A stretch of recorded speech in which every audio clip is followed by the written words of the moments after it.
पश्चिम बंगाल में ममता बनर्जी की हार के बाद विपक्षी गठबंधन में नेतृत्व को लेकर होड़ मची हुई है।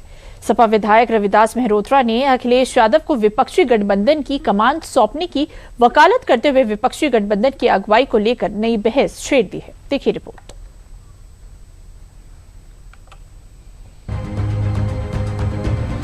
पश्चिम बंगाल के चुनावी नतीजों के बाद न सिर्फ राज्य की सत्ता से 15 साल पुरानी टीएमसी सरकार की विदाई हुई है, बल्कि बंगाल के नतीजों के बाद विपक्षी गठबंधन की अगुवाई को लेकर भी नई बहस छिड़ गई है। दरअसल पश्चिम बंगाल में ममता बनर्जी जब सत्ता में थी तो वो खुद विपक्षी गठबंधन के नेतृत्व के लिए दावेदारी कर रही थी, लेकिन अब उनकी हार के बाद यूपी से समाजवादी पार्टी ने विपक्षी गठबंधन की अगुवाई के लिए हुंकार भरी है। अगर समाजवादी पार्टी के राष्ट्रीय अध्यक्ष माननीय अखिलेश यादव जी इंडिया गठबंधन की अगुवाई करेंगे तो उसके बाद जो चुनाव होंगे उसमें इंडिया गठबंधन चुनाव जीतने का काम करेगा। समाजवादी पार्टी चाहती है कि इंडिया गठबंधन बहुत अधिक मजबूत हो और फिर 5 साल के बाद पश्चिम बंगाल में इंडिया गठबंधन की सरकार बनेगी और 2029 में बड़े बहुमत के साथ केंद्र में सरकार बनेगी।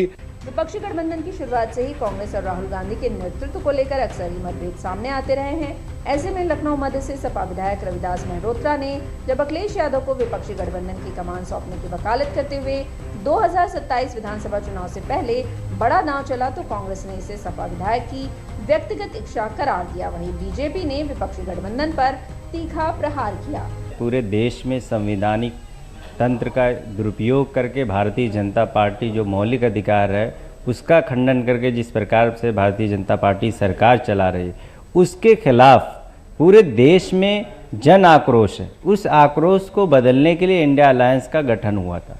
मैं समझता हूँ हमारे यहाँ कोई मतभेद नहीं है, कुर्सी की ये लड़ाई नहीं है, ये जो लड़ाई है वो जनता की है। देखिए, विपक्ष का गठबंधन जो इंडिया अलायंस के रूप में सामने आया था वो गठबंधन अवसरवाद का था। अपनी अपनी पार्टी को अपने अपने परिवार को बचाने के लिए किया गया गठबंधन था। इसमें कोई वैचारिक साम्यता नहीं थी, कोई वैचारिक धरातल नहीं था और यही कारण है कि आज तमिलनाडु में डीएमके की पराजय के साथ ही कांग्रेस पार्टी साथ छोड़ गई है। आज दिखाई पड़ रहा है कि टीएमसी ने किस तरह से कांग्रेस पार्टी के कार्यालय कब्जे कर रखे थे जो अब भाजपा की सरकार की आहट के साथ खाली हो रहे हैं। ये मत भिन्नताओं के साथ है और इसीलिए इनके कोई गठबंधन हो नहीं सकते। ये केवल मोदी विरोध में एकजुट होने की कोशिश करते हैं, अपने अपने आप को बचाने के लिए एकजुट हो रहे हैं। विपक्षी गठबंधन के नेतृत्व को लेकर विपक्ष में लंबे वक्त से खींचतान रही है, जो बंगाल के नतीजों के बाद एक बार फिर तेज हो गई है। राहुल गांधी और कांग्रेस के नेतृत्व को टीएमसी और आप पहले ही नकार चुकी है। विपक्षी गठबंधन का हिस्सा होने के बावजूद टीएमसी और कांग्रेस पश्चिम बंगाल में एक दूसरे के खिलाफ चुनाव लड़ी है। ऐसे में सपा ने विपक्षी गठबंधन के नेतृत्व पर दावा ठोककर सियासी सरगर्मियां बढ़ा दी हैं।